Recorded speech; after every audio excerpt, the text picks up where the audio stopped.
2024년 11월 12일 새벽입니다. 하나님의 말씀은 창세기 12장 4절에서 9절입니다.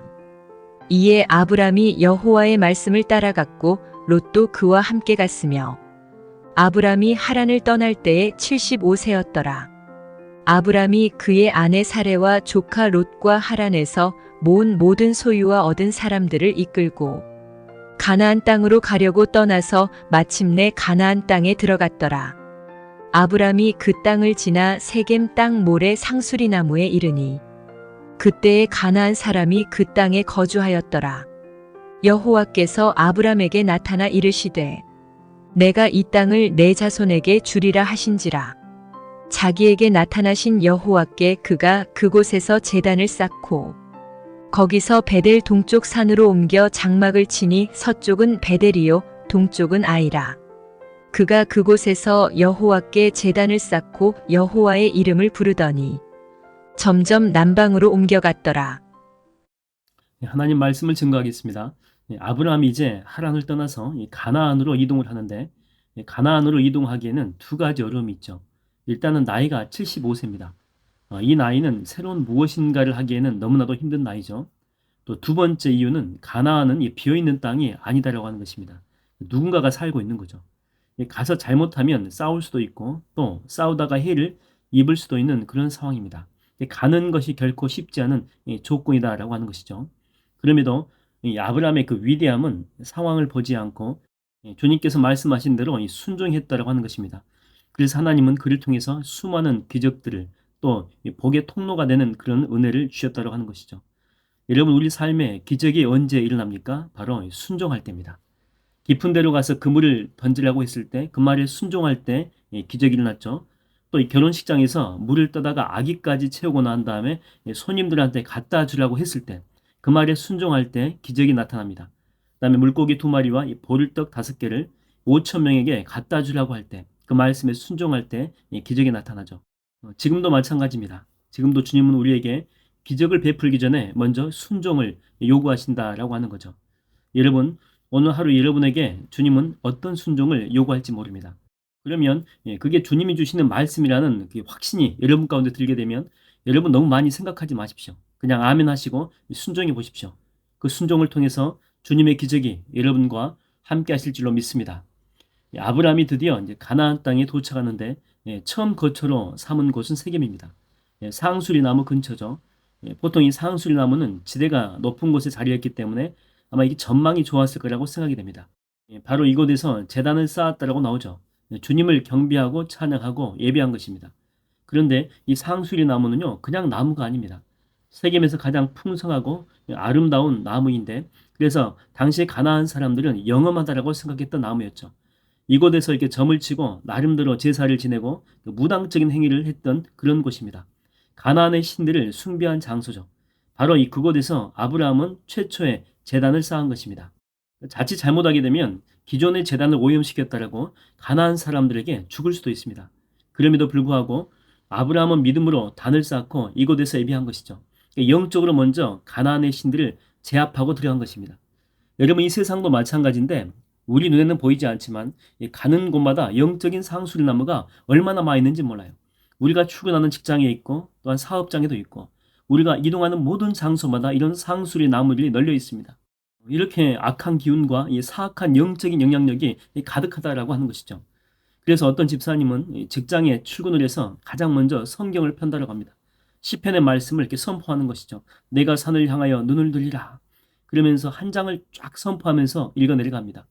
그리고 또 이 선포한 말씀으로 이렇게 묵상하기도 하고 또 기도하면서 시작한다라고 하는 거죠. 또 가자마자 일해야 되는 어떤 직장을 둔 분들은 이 차 안에서 아니면 이 밖에서 잠깐이라도 기도한다라고 하죠. 주님, 이곳에 하나님의 영으로 임하옵소서, 성령으로 충만하게 임재하여 주시옵소서. 먼저 이렇게 영적으로 제압하고 들어간다라고 하는 거죠. 여러분, 이 상륙 작전을 이렇게 하는 것을 보게 되면 이 군인들을 이렇게 상륙시키기 전에 무엇부터 하죠? 함포 사격을 합니다. 함포 사격. 함대에서 이 상륙하는 지점을 향해서 함대에서 이렇게 대포로 그 주변 일대를 쑥대밭을 만들어요. 그런 후에 지상군을 투입해서 상륙시키는 거죠. 이미 포 사격으로 주변이 초토화되었기 때문에 해병대들이 일사천리로 나아갈 수 있다고 하는 것입니다. 바로 우리가 하는 기도가 또 우리가 하는 찬양과 이 말씀 선포가 바로 이런 한포 사격과 같은 그런 역할을 합니다. 우리가 이 갈 곳에 미리 영적으로 공격하는 것입니다. 그래서 어떤 일을 행할 때 기도하고 나아가면 이 일이 막 쉬워지는 것이 느껴집니다. 막 쉽게 풀리고 해결되기도 하고, 상대방이 원래 좀 거친 사람인데 오늘은 웬일인지 막 부드럽습니다. 제가 어떤 일을 제안하게 되면 그냥 아멘, 아멘이에요. 이미 기도를 통해서 그 마음을 영적으로 갈아 엎어 놓았기 때문이죠. 여러분, 여호사밧 이 군대가 암몬과 모압의 연합군과 전쟁할 때 보십시오. 여호사밧이 전쟁할 때에 제일 먼저 앞에 배치한 것은 성가대였습니다. 구체적으로 이렇게 싸울 병사들은 성가대 뒤에 배치를 하죠. 그러니까 먼저 영적으로 제압하겠다라고 하는 것입니다. 그래서 보십시오. 하늘의 찬양이 막 울려 퍼지니까 적진 가운데 혼동이 들어가 버립니다. 누가 아군이고 적군인지 몰라요. 그래서 자기들끼리 치고받고 싸우다가 다 죽어버린 것입니다. 뒤에 이렇게 병사들은, 이스라엘 병사들은 나중에 뭐합니까? 이미 전쟁에서 이겼잖아요. 이미 이긴 전쟁이기 때문에 전리품만 챙긴 것입니다. 여러분, 바로 이런 영적인 사실을 아브라함은 잘 알고 있었기 때문에 가는 곳마다 가장 먼저 제단을 쌓고 주님 앞에 예배하고 찬양했다라고 하는 것입니다. 여러분, 이 새벽 시간은 오늘 하루를 위해서 우리가 이렇게 제단을 쌓는 시간입니다.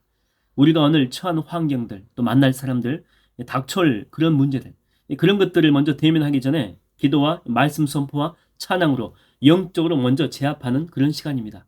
저는 오늘 하루 여러분의 삶에 영적으로 강력하게 역사하시는 하나님의 임재가 함께하게 되기를 주의 이름으로 축원드립니다.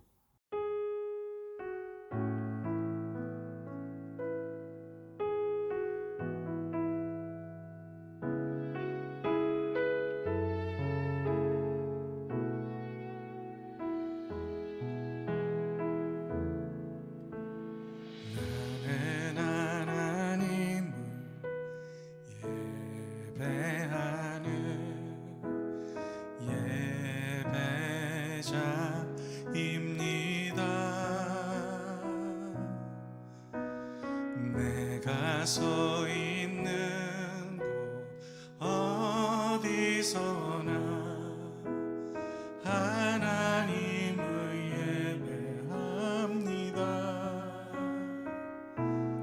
내 영혼 거룩한 은혜를 향하여 내 마음 완전한 하나님 향하여 이곳에서 바로 이 시간 하나님을 예배합니다. 나는 하나님을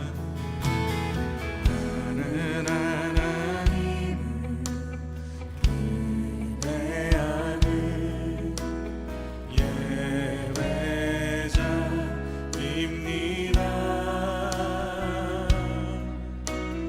내가 서 있는 곳 어디서나 하나님을 예배합니다. 내 영혼 거룩한 은혜를 향하여 내 마음 완전한 아멘. 이곳에서 바로 이 시간 완전하신 주님 내 삶을 붙드심을 믿습니다. 나는 하나님을 예배하는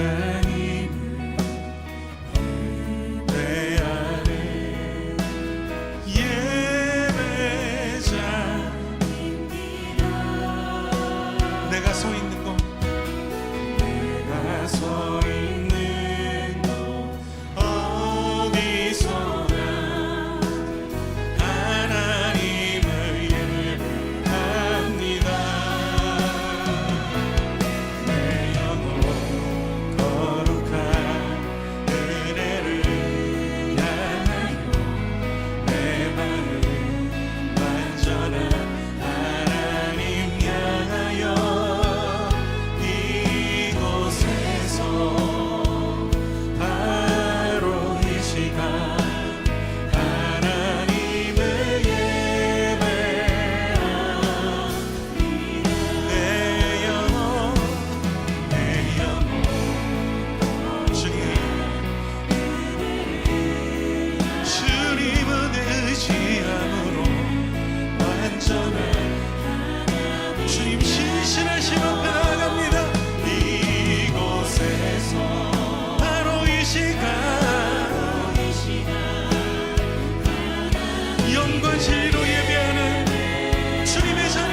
부르심을 믿습니다. 내 영혼 거룩한 은혜를 향하여 내 마음 완전한 하나님 향하여 이곳에서 바로 이 시간 하나님 우리 목소리로 한 번 더 고백합시다.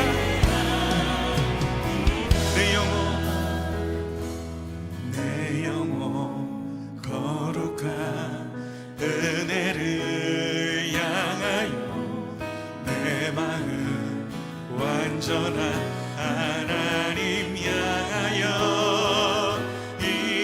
이곳에서 주님 바로 이 시간 하나님을 예배하며